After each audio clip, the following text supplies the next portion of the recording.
आचार्य महाप्रज्ञ पहुंचेंगे 9 जुलाई को धवल सेना के तहत छापर कस्बे में होगा भव्य स्वागत आचार्य महाप्रज्ञ और उनकी धवल सेना का। 4 माह के चातुर्मास में छापर कस्बे में रहेगी बड़ी चहल पहल। महाराज श्री के प्रवचन सुनने के लिए देश विदेश पहुंचेंगे लोग। छापर के तेरापंथ भवन में आचार्य श्री के प्रवचन सुनने के लिए। गौरतलब है कि बड़ी समय से तैयारी चल रही है।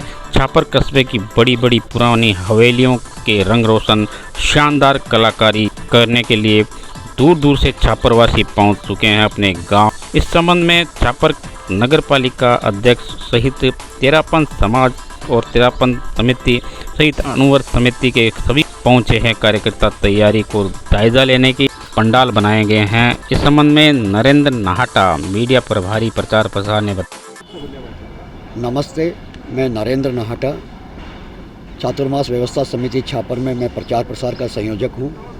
मैं कुछ बातें आपको छापर चातुर्मास के बारे में बताना चाहता हूं। पिछले 3 सालों से हमारे छापर चातुर्मास की तैयारियां चल रही है। हमारे अध्यक्ष माणिक जी नाहटा काफ़ी जी जान मेहनत से काम कर रहे हैं और आज हम इस स्थिति में है कि 9 जुलाई से पहले हमारी काफ़ी व्यवस्थाएं दुरुस्त हो गई हैं। जैसे मैं आपको बताऊं, हमारा ट्रस्ट भवन जहां आचार्य महासमण जी विराजेंगे आपके सामने है, वो एकदम तैयार है, बनकर तैयार है। संवत्सरण और प्रवचन पंडाल जहां 5 से लेकर 10,000 आदमियों के बैठने की जगह है, वो भी बनकर तैयार है। हमारी भोजनशाला बनकर तैयार है। 9 जगह पर 9 स्पॉट्स पर हमारे टेम्पररी कॉटेज बन रहे हैं जो देश विदेश से आने वाले सेवार्थियों के लिए बनी हुई है, जिसमें 1 BHK भी है, 2 BHK भी है, सिंगल कोठरी भी है। तो ये 4 महीने की बुकिंग वाले भी हैं जो 4 महीना रह के यहाँ सेवा करेंगे। 2 महीना रहने वालों की भी है, वो भी ऑलमोस्ट बन के तैयार है। 9 जुलाई से सेवार्थी आने लग जाएंगे और कोठरियों से में रहकर वो गुरुदेव और की सेवा करेंगे। गुरुदेव अपनी धवल सेना सहित बहुत छापर के एकदम नज़दीक ही पहुँच गए हैं। लोगों में ज़बरदस्त उत्साह है। आप देख सकते हैं कि हर जगह बहुत उत्साह है। हमारी हर गलियां चमक रही है। जितने भी आप देखिए मकान हैं, हमारी हवेलियां हैं, पूर्वजों के मकान हैं जो बरसों तक नहीं संभाला जा रहा था, लोगों ने आके उन्होंने दुरुस्त किए हैं। आप नया निखरा हुआ रंग छापर का देख सकते हैं।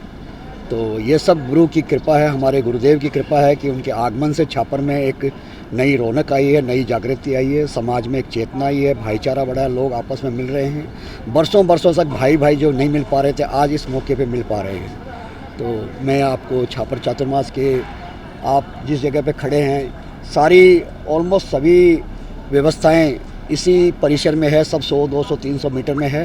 तो लोगों के लिए बहुत ही सुविधाजनक ये एरिया है। यहाँ पे सेवा, दर्शन, गोचरी का लाभ बहुत अच्छे तरीके से वो यहाँ से कर सकते हैं।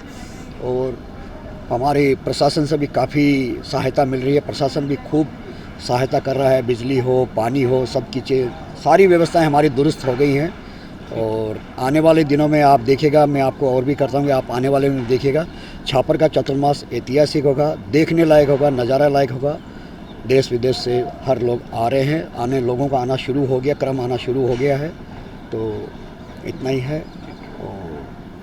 सुजानगढ़ के निकटवर्ती गांव भोजलाई में सरकारी विद्यालय के तालाबंदी कर दी। ग्रामीणों ने तालाबंदी स्कूल के प्रशासन के खिलाफ नारेबाजी की। निकटवर्ती गांव भोजलाई में माध्यमिक विद्यालय में आज सुबह अभिभावकों का गुस्सा फूट पड़ा। प्रशासन के खिलाफ गांव के लोगों ने पूरे स्टाफ बदलने की मांग कर डाली। ग्रामीणों ने खुले रूप से आरोप लगाया कि अध्यापक पढ़ा रहे नहीं हैं। 1 से 7 तक के बच्चों को अपना नाम तक नहीं लिखना आता है। ग्रामीणों ने आरोप लगाया कि समय पर भी नहीं आते हैं टीचर। मौके पर पहुंचे CBO कुलदीप व्यास, ग्रामीणों से समझाइश की, वार्ता की। स्कूल प्रशासन सरपंच प्रतिनिधि के बीच में हुई बातचीत। CBO कुलदीप व्यास एवं कैलाश चिरानिया ने बातचीत करके ग्रामीणों और अभिभावकों से कहा, पूरे मामले में दोषियों के खिलाफ कार्रवाई की जाएगी। अगर जरूरत पड़ी तो स्टाफ भी बदल दिया जाएगा। अधिकारियों ने लताड़ लगाई, अध्यापकों को समय पर आने के लिए निर्देशित किया और कहा कि इस मामले में पूरी जांच होगी, तब जाके माने ग्रामीण जन और समझौता हुआ। सर, स्टाफ एक तो टाइम से नहीं आ रहा है। दूसरी बात है कि रिजल्ट बराबर नहीं है। 8वीं तक के बच्चे को नाम लिखना तक नहीं आ रहा है। शिक्षा के प्रति कोई ध्यान नहीं दे रहा है। पूरे साल बार अवगत कराने के बावजूद भी कोई परिणाम नहीं मिला है। इसलिए थक हार के पूरे ग्रामीणवासी आज इकट्ठे हुए हैं। अभी भी कोई स्टाफ टाइम से नहीं आया है। अभी हेडमास्टर जी ने बताया सारे अध्यापक समय पर आते हैं। कोई समय पे नहीं है, पूरा ग्रामीण है, सब पूरे ग्रामीण यहाँ इकट्ठे हुए हैं, सबने देखा है, कोई टाइम पे नहीं आता है, कोई पढ़ाई नहीं है। 1 साल से हम लोग प्रयास कर रहे हैं बार बार जाके, लेकिन कोई हमको परिणाम नहीं मिला। मांग ये है कि शिक्षा में सुधार होना चाहिए, स्टाफ चेंज होना चाहिए।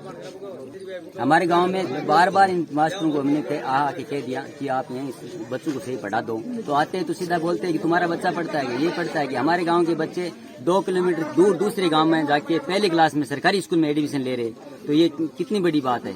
इस गांव में बिल्कुल कोई शिक्षा ताला क्यों लगाया गया आपके स्कूल में? पूरा भोजलाई गांव का स्टाफ बदलने के लिए लगाया। हमारी मांग है पूरा स्कूल का स्टाफ बदल के नया स्टाफ लगाया जाए। सर, ये आपके स्कूल की क्या मांग है? मैं कहना चाह रही हूँ कि टीचर हमें पढ़ाते नहीं है और हमारा स्टाफ चेंज करे। और मेरा नाम अंजलि है, मैं कक्षा 7 में हूँ और मैं पहला वीपीएस स्कूल में पढ़ती थी, अब सरकारी स्कूल में आई हूँ।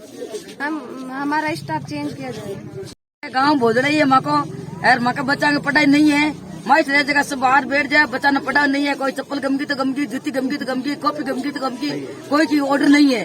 कोई भी मास्टर यहाँ नहीं कह रहे भाई थे क्यों लड़ रहे हो, क्या कर रहे हो, कुछ नहीं कर रहे, पढ़ाई है कोई नहीं बच्चा के लिए। ठीक है, आज आपके विद्यालय के लिए गांव वाले जो ताला लगाया है, क्या कहना चाहेंगे आप?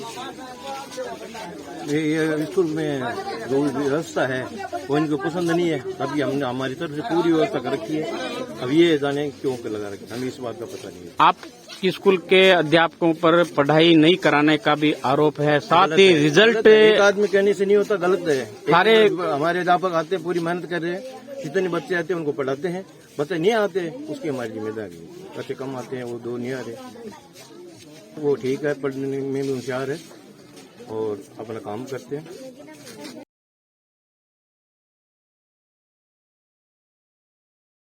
मामला शांत किया गया है, क्या आश्वासन दिया? एक बार सभी ग्रामीणों के साथ बैठ करके हमने इनकी जितनी शिकायतें थी वो सुनी है और उन शिकायतों को सुन करके इनकी विशेष शिकायत भी, एक तो रिजल्ट जो कमज़ोर रहा है और वो स्टाफ ने भी स्वीकार किया कि रिजल्ट कमज़ोर रहा है, तो रिजल्ट की सूचना विभागीय हमारे उच्च अधिकारियों को देते हुए और आगे 5-7-10 दिनों के बाद जितनी शिकायतें इनकी है क्लास वाइज जब बच्चे आने शुरू हो जाएँ तब बच्चों से भी जानकारी लेकर के कि वास्तव में किस अध्यापक की कहाँ क्या कमी है, कहाँ सुधार की ज़रूरत है, उस सुधार के लिए उनको समय देते हुए और फिर भी यदि सुधार नहीं होता है तो CDO साहब को भी हमने निवेदन कर दिया है। और जैसा ग्रामवासी चाहते हैं कि मूल उद्देश्य ग्रामवासियों का भी जो यहाँ पर इकट्ठे हुए हैं इन सब का और सरपंच साहब का सबका भाव यही है कि शिक्षण का जो स्तर है उसमें सुधार होना चाहिए और समय पर स्कूल लगना चाहिए, पूरे समय स्कूल